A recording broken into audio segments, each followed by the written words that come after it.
Hey guys, what's going on? Today's video is a product review video on what I feel are the best coolers on the market today. Lifetime coolers.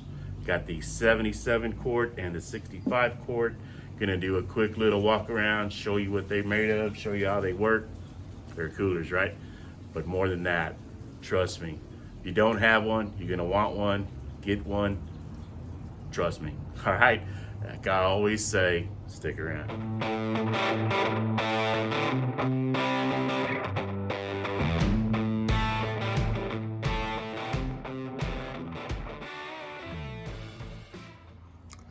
All right, there's a couple differences other than size, as you can see on these coolers. Pretty much the same though. Only thing different on the 65 versus the 72 are you have two ways of locking points here, as well as bottle openers, one on each corner. Two, where the Lifetime 77 only has one locking point, one bottle opener, not that big a deal. Both have the rubber hinges or latches here and here, both sides the same, and both have the heavy duty handle ropes. One thing I like about both the coolers is the drain itself is tight on there. It won't fall off. You're not going to lose it. All right, got a good drain opening there. Both the same. Pretty cool, rugged, heavy duty. Another thing I really like on these coolers is the rubber latches here. You'll notice on your Yetis, you've got to pull it up. It almost takes two hands. You definitely have to take two hands. With this one, it's just a one hand, both unlocking as well as locking. You can do it just one hand. Simple, easy. Don't have to drop your drink. Get what you need out of the cooler. Regarding the inside of the cooler, you can see plenty of room, plenty of space. You've got your gasket that is replaceable when need be. You can tell, made in the good old USA, absolutely. And yes, it is bear resistant. I'll show a few pictures of that here next.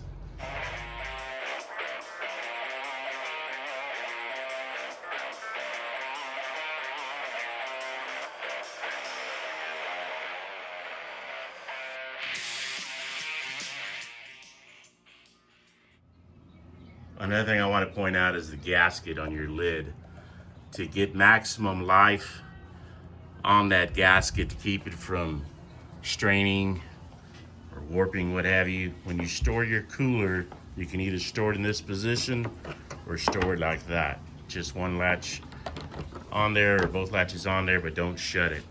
That's going to extend the life of your gasket by a long shot. Also, don't store it with your hinges down, and you will extend the life of your latches here, okay? Keep them from stretching, keep them strained. Just keep it lightly open. If you have possible, store it like that. Also want to point out the steel hinge on the door. You can see it runs all the way through, one end to the other. It's not gonna warp on you, not gonna bend like on those older coolers. Pretty cool. All right, guys, a couple more things I want to talk about. Ice retention. These coolers hold ice for days. I mean, like, I tested it 7 days, 8 days, doable storage for drinks and what have you. True story. Back in July, I made a trip from San Antonio, Texas, out here to Baja, California. In San Antonio, I put 3 frozen briskets in here, about 12 pounders, 6 racks of ribs, right? They were all frozen, put them in the cooler, threw a couple bags of ice on top. 2-day trip to Baja, California. Got here, opened the cooler up, solid. Ice in there was frozen solid. I mean, I had to take an ice pick and chip it, screwdriver, chip that ice to get it out. Left the meat in there, it still stayed frozen for 4 more days. Really, really good at ice retention, keeping it cold. Now, this guy here, and probably both of them, I'm sure, keeping food warm. After every cook, briskets, pork butts, pork shoulders, wrap them in a towel, wrap them in a blanket, put them in here. Anywhere from 2 hours to 8 hours. Yeah, 8 hours. Take them out, Probe temp, 150 degrees, 145 degrees, no problem. These things will retain heat and hold that heat in just as good as they do cold. Trust me. Why spend the money on a Cambro type cooler when you can get you one of these and do the same and even hold more meat, right? Why not? All right, guys, that's my video review on the Lifetime coolers. I really dig them. You're probably gonna get me a few more. Until then, let's get back to making some videos to get that GMG fired up. Let's get to cooking. Cool? All right, we'll catch you in the next one. Appreciate y'all. Love y'all. Be safe.